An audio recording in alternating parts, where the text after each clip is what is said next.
The AR app I chose was Camtaplan. So basically what you can do is you can download this app onto your iPhone or onto your phone or whatever, and it can help you measure out like the floor like of a room or whatever.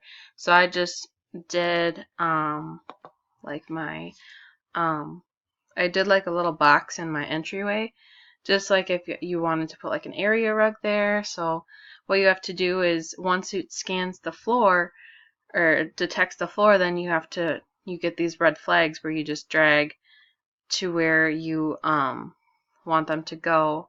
Then you tap to like mark the flag. Just like I'm doing here. Oops.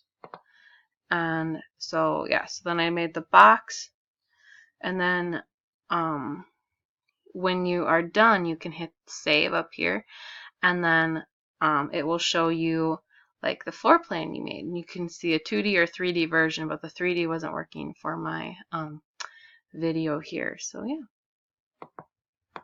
thanks.